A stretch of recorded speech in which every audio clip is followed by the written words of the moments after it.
운동량, 근력, 지구력 증진을 목표로 체육관에 가기 전 섭취하는 부스터는 달콤한 유혹일지 모릅니다.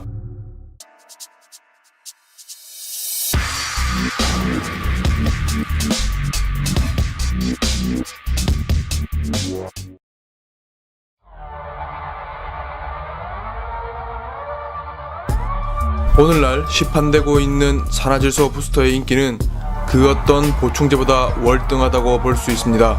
12년 전만 해도 부스터는 흔히 먹는 단백질 파우더 BCAA, 글루타민에 비해 비교적 인지도가 낮은 보충제였습니다. 그렇다면 부스터의 주요 기능을 하는 산화질소는 언제쯤 알아채고 사용했을까요? 여기에 1998년 노벨 생리의학상을 수상한 3명의 박사들이 있습니다.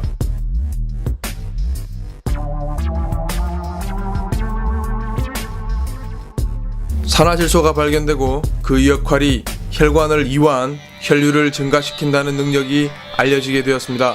산화질소로 인해 운동 중 근육으로 이동하는 혈류가 증가하게 되면 근육의 펌핑력이 더 좋아지고 수축하는 동안 추가적인 에너지를 얻기 위해 더 많은 영양소와 산소를 근육에 전달할 수 있게 됩니다. 이에 의료연구소는 산화질소가 근육 성장에 즉각적인 영향을 미칠 수 있다는 내용을 재빨리 인지하고 1997년 NO2라는 최초의 산화질소 부스터를 만들었습니다.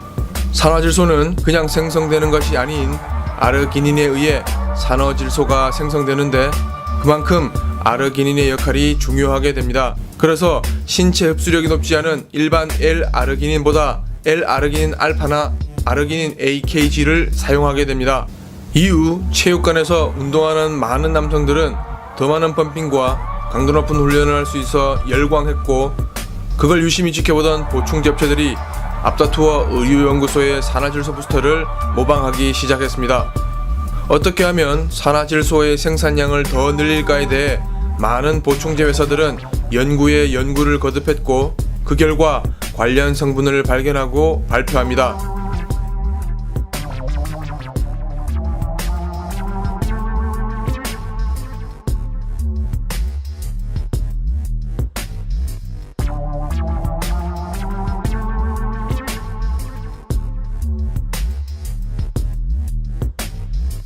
이처럼 초기 부스터 제품은 산화질소의 수준을 높이는 데 주력했지만 2004년 BSN사가 각성제를 결합한 최초의 부스터 노익스플로이드를 출시, 부스터계의 새로운 혁명을 불러일으키게 됩니다. 이후 산화질소만 강조하던 초기 제품과는 달리 올인원 제품을 통해 지구력, 힘, 수분 보유력 및 펌핑 등을 강조하며 무수히 많은 부스터들이 쏟아져 나오게 됩니다. 요인빈이 한때 부스터 시장을 장악했지만 FDA에서 추방되었고 DMAA가 포함된 부스터가 인기를 끌게 되었습니다. 하지만 DMAA 역시 적합하지 않은 성분이라 하여 추방당하게 됐고 이후 펌핏, 키릿 등이 약진하는 모습을 보여줬습니다. 하지만 왕좌를 탈환하기 위해 부스터 속 불법 성분을 추가하기 시작했습니다. 보통 신경계통에 작용하는 이러한 성분들은 체중 감량제와 부스터 등에 많이 사용되어졌습니다.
운동 시작했는데 부스터 먹어도 되나요? 라는 질문을 가끔씩 접하게 됩니다. 요즘은 보충제에 대한 환상이 너무 심한 탓에 뭐 하나만 챙겨 먹으면 하룻밤 사이에 모든 게 달라질 거란 생각을 하십니다.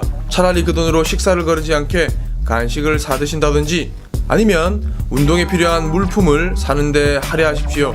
오히려 부스터로 인해 더 심한 불균형을 초래할 수 있습니다. 누구든지 드실 수는 있되 드셔도 섭취하는 여러분들은 큰 효과를 못 볼 수도 있고 불필요한 신체의 이상 징후도 발생할 수 있습니다. 부스터 섭취와 관련된 이야기를 살펴보면 항상 빈속에 섭취하는 이야기가 종종 나옵니다. 이런 이유로 일이나 식사가 일정하지 않은 직장인이나 학생들은 이러한 고민들을 하게 됩니다.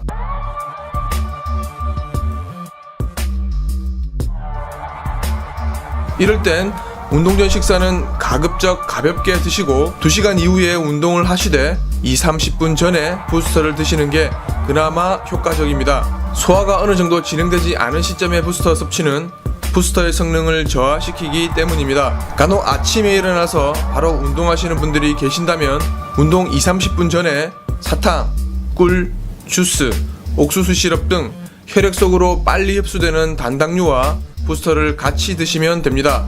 이후 운동을 종료한 뒤 식사를 챙겨 드시면 됩니다.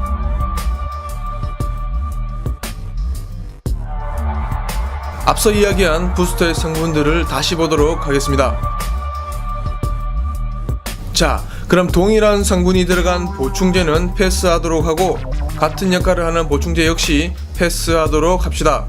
부족한 양을 더 채우기 위해 부스터에 들어있는 성분을 별도로 챙겨 드시려고 하시지만 아주 많은 근육량을 보유한 보디빌더급이 아니라면 부스터 하나만 해도 충분하다고 봅니다.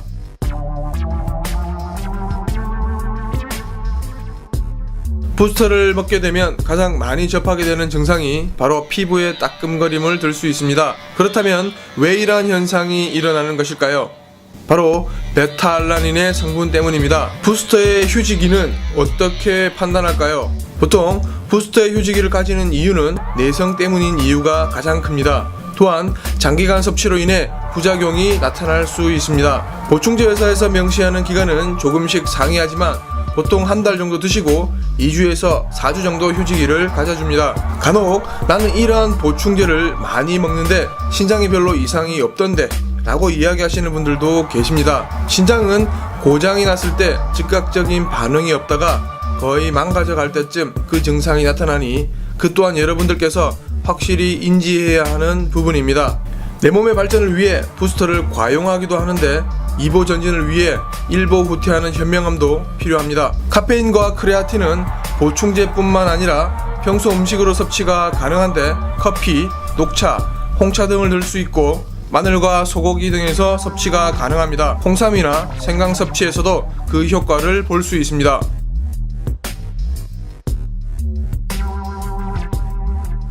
우리가 먹는 부스터들은 과연 안전할까? 라는 의문을 가질 수밖에 없습니다. 앞서 언급한 부스터의 성분은 대부분 크레아틴, 카페인, 아르기닌, 베타알라닌 등을 꼽을 수 있지만 더 강한 걸 원하는 사람들의 결과물로 암페타민과 같은 불법적인 각성제가 포함될 수 있습니다. 연예인 중 한 명도 바로 이 암페타민의 사용으로 인해 한때 많이 시끄러웠던 적이 있었습니다.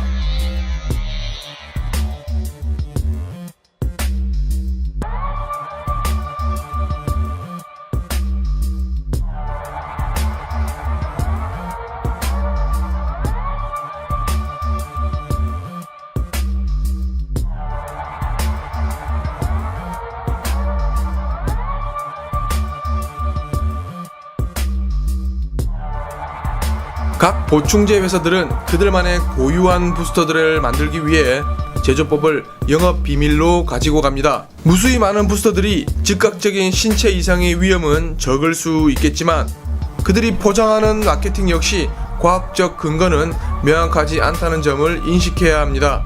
산화질소를 강조했던 초기 부스터에서 현재 각성제가 포함된 부스터에 이르기까지 많은 발전은 이루고 있지만 가까운 미래의 부스터 제품들은 얼마나 근육의 손실을 줄이느냐에 초점이 맞춰질 거라고 이야기합니다.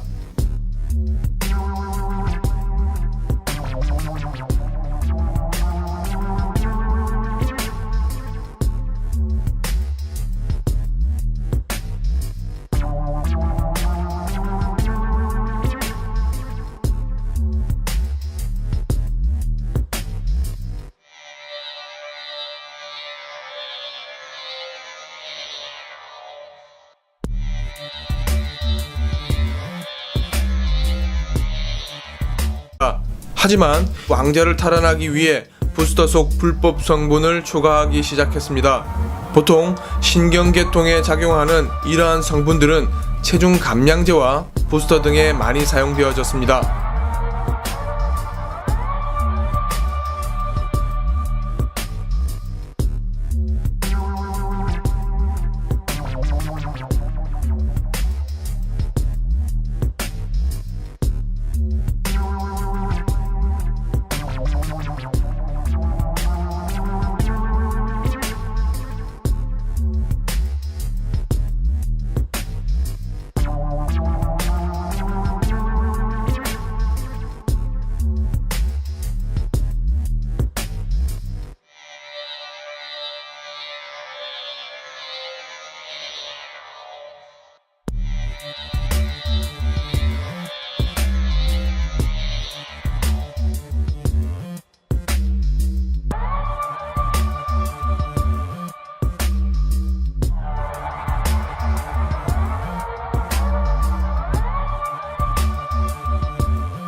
운동 시작했는데 부스터 먹어도 되나요? 라는 질문을 가끔씩 접하게 됩니다. 요즘은 부족한 양을 더 채우기 위해 부스터에 들어있는 성분을 별도로 챙겨 드시려고 하시지만 아주 많은 근육량을 보유한 보디빌더급이 아니라면 부스터 하나만 해도 충분하다고 봅니다.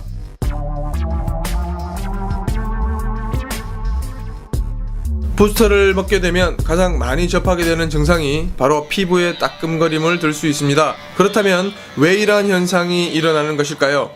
바로 베타알라닌의 성분 때문입니다. 부스터의 휴지기는 어떻게 판단할까요? 보통 부스터의 휴지기를 가지는 이유는 내성 때문인 이유가 가장 큽니다. 또한 장기간 섭취로 인해 부작용이 나타날 수 있습니다. 보충제 회사에서 명시하는 기간은 조금씩 상이하지만 보통 한 달 정도 드시고 2주에서 4주 정도 휴지기를 가져줍니다. 간혹 나는 이러한 보충제를 많이 먹는데 신장이 별로 이상이 없던데 라고 이야기하시는 분들도 계십니다. 신장은 고장이 났을 때 즉각적인 반응이 없다가 거의 망가져 갈 때쯤 그 증상이 나타나니 그 또한 여러분들께서 확실히 인지해야 하는 부분입니다.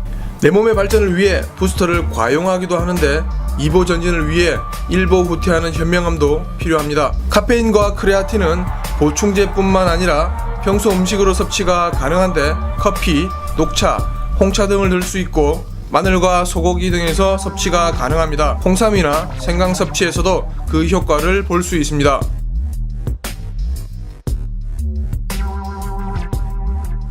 우리가 먹는 부스터들은 과연 안전할까? 라는 의문을 가질 수밖에 없습니다. 앞서 언급한 부스터의 성분은 대부분 크레아틴, 카페인, 아르기닌, 운동량, 근력, 지구력 증진을 목표로 체육관에 가기 전 섭취하는 부스터는 달콤한 유혹일지 모릅니다.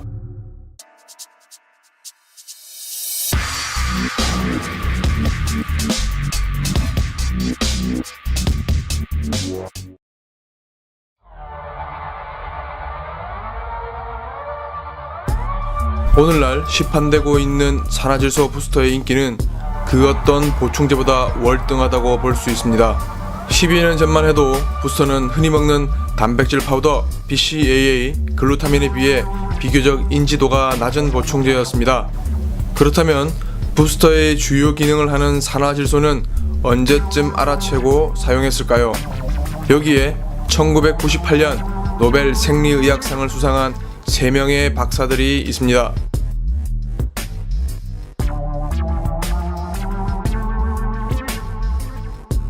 산화질소가 발견되고 그 역할이 혈관을 이완, 혈류를 증가시킨다는 능력이 알려지게 되었습니다.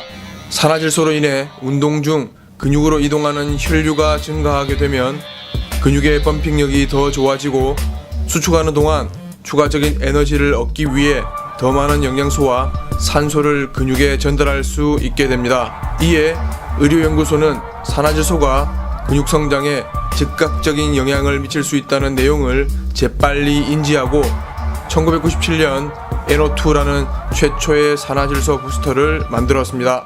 산화질소는 그냥 생성되는 것이 아닌 아르기닌에 의해 충제에 대한 환상이 너무 심한 탓에 뭐 하나만 챙겨 먹으면 하룻밤 사이에 모든 게 달라질 거란 생각을 하십니다. 차라리 그 돈으로 식사를 거르지 않게 간식을 사 드신다든지 아니면 운동에 필요한 물품을 사는데 할애하십시오.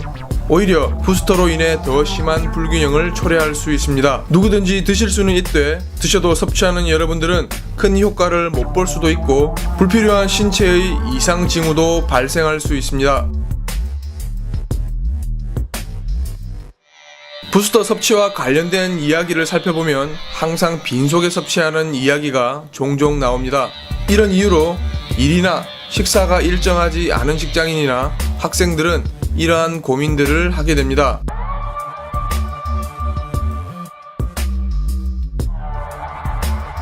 이럴 땐 운동 전 식사는 가급적 가볍게 드시고 2시간 이후에 운동을 하시되 20-30분 전에 부스터를 드시는 게 그나마 효과적입니다. 소화가 어느 정도 진행되지 않은 시점의 부스터 섭취는 부스터의 성능을 저하시키기 때문입니다. 간혹 아침에 일어나서 바로 운동하시는 분들이 계신다면 운동 20-30분 전에 사탕, 꿀, 주스, 옥수수 시럽 등 혈액 속으로 빨리 흡수되는 단당류와 부스터를 같이 드시면 됩니다. 이후 운동을 종료한 뒤 식사를 챙겨 드시면 됩니다.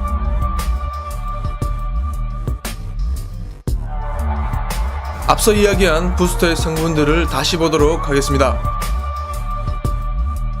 자, 그럼 동일한 성분이 들어간 보충제는 패스하도록 하고 같은 역할을 하는 보충제 역시 패스하도록 합시다. 산화질소가 생성되는데 그만큼 아르기닌의 역할이 중요하게 됩니다. 그래서 신체 흡수력이 높지 않은 일반 L-아르기닌보다 L-아르기닌 알파나 아르기닌 AKG를 사용하게 됩니다. 이후 체육관에서 운동하는 많은 남성들은 더 많은 펌핑과 강도 높은 훈련을 할 수 있어 열광했고 그걸 유심히 지켜보던 보충제 업체들이 앞다투어 의료연구소의 산화질소 부스터를 모방하기 시작했습니다. 어떻게 하면 산화질소의 생산량을 더 늘릴까에 대해 많은 보충제 회사들은 연구에 연구를 거듭했고 그 결과 관련 성분을 발견하고 발표합니다.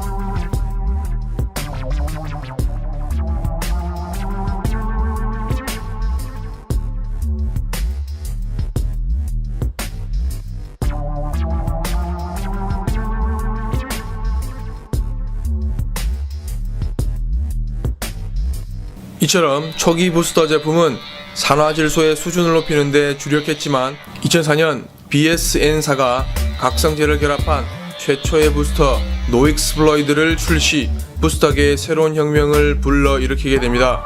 이후 산화질소만 강조하던 초기 제품과는 달리 올인원 제품을 통해 지구력, 힘, 수분 보유력 및 펌핑 등을 강조하며 무수히 많은 부스터들이 쏟아져 나오게 됩니다. 요인빈이 한때 부스터 시장을 장악했지만 FDA에서 추방되었고 DMAA가 포함된 부스터가 인기를 끌게 되었습니다. 하지만 DMAA 역시 적합하지 않은 성분이라 하여 추방당하게 됐고 이후 펌핏, 키릿 등이 약진하는 모습을 보여줬습니다.